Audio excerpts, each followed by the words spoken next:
this script was originally made and was going to be for a Five Nights at Freddy's movie. And if this script was going to be as generic and as basic as this movie, then no one would have been happy with either result.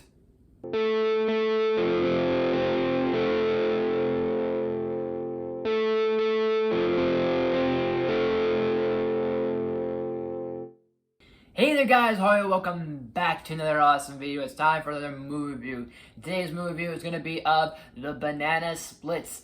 So the BananaSplits are based off the Hanna-Barbera TV show, and in this movie world, the BananaSplits have been around for decades and decades that fans of the show go to see the BananaSplits, and they find out that they're animatronics hell-bent on keeping their show going and making sure they're not canceled. And I don't know who this was directed by. I'm sorry, but the main reason why I decided to rewatch and review this movie is because of the Nostalgia Critic. And he did a review on this, and he brought up some good pointers a little bit. Does it change my opinion? Well, let's just kind of unpack this movie, and let's get into our main characters, our human characters. And unfortunately to say, they're just generic, they're bland, they're dry, they're cookie cutter characters that they are worse than cookie cutters. And yeah, I get it, these are the type of characters you just kind of want them to get killed off, and they're so bland, they're so basic that you want them to go through the motions. But even in horror movies, you have your Jamie Lee Curtises, and you have your Naveen Campbells, and your Sarah Connors, and your Ellen Ripleys, but they try to do that sort of thing, but it does not really, it harks very horribly, and it doesn't do so well, and the characters just wind up ranging from either forgettable to unlikable to bearable. And now you're probably thinking to yourself, now, what about the BananaSplits? Well, the BananaSplits, it's kind of like, it's a double-edged sword, because at one moment, they are very bland, they're very wooden too, and the next moment, they are just giving out and just pulling off the most ballsy, most creative kills I've seen in either a horror movie or just in a movie in general. And like I said, it's pretty gory, it's pretty awesome in that it's so gory, it's so ballsy. I cannot show you guys the actual stuff they pull. I cannot show you guys on YouTube. Although I'm a small content creator and I probably could pull it off, it's still not safe to keep and show you guys the footage, but it's pretty gory and it's pretty epic, to be honest. He took it down to Hammertown.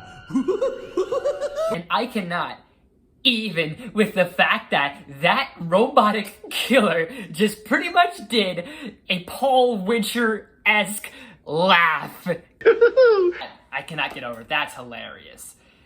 And I feel the other thing that, I don't know if this was the movie's intention or not, but in a way there is a pointer that it feels as if it's trying to be a little self-aware. Like as if this movie was intended to make you think, oh, this is just a bland, generic, basically just shoehorned in horror movie that's just gonna be like, you're gonna go through the motions, it's gonna be dull and boring, and next thing you know, it just pulls a 180 and flips you and the movie in on its head with all the great intensity and all sorts of great effects that happen by like the middle act or the third act or whenever. But it's like almost like the writers intended on, they were like, you know, we want you to think this is a very bland movie. And the movie even kind of goes out of its way to be like, oh, we're gonna do this little hokey cheesy thing here, and then all of a sudden just pulls you in for the horror and for the gore.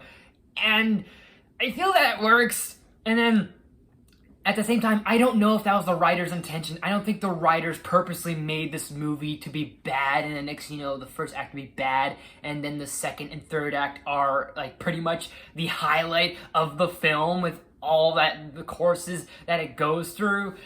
I don't think so, but I don't know. But I will say it's still ridiculous a little bit.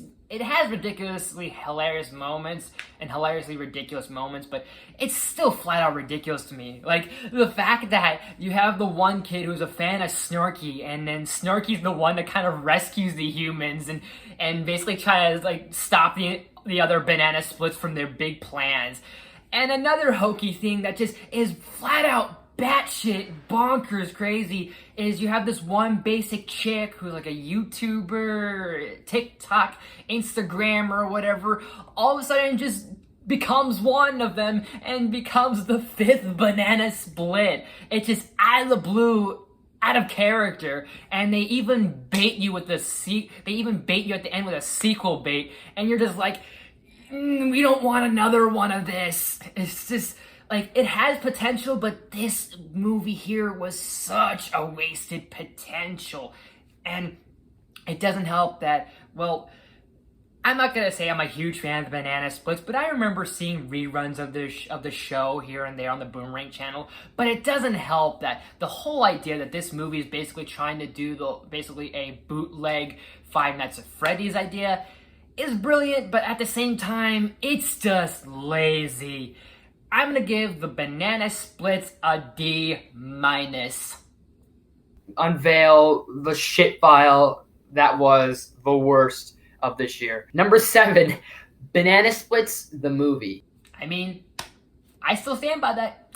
I still stand by the fact that it was one of the worst movies of 2019. It's not really the best horror movie out there, and however, I will tell you guys and gals this, that there is another movie out there that has this sort of somewhat, almost quite like, and almost very accurately like this premise, but it's done, in my opinion, more enjoyable, more entertaining, more awesome, like 10 times enjoyable, 10 times entertaining, 10 times awesome, and 10 times badass, and 10 times hilarious, that it's actually worth seeing, and you guys have to see that maybe another time.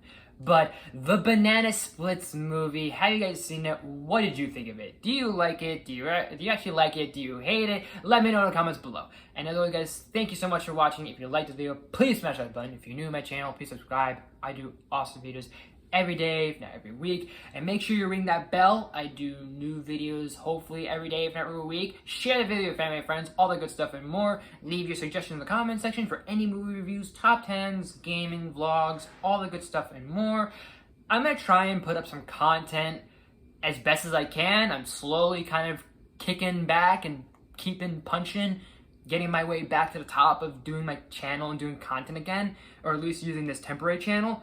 And then eventually, I'll move back up to my main channel. So I'm going to progress slowly but surely. It's going to take step by step, but bear with me on that. So anyways, guys, thank you so much for watching, and I will see you next time.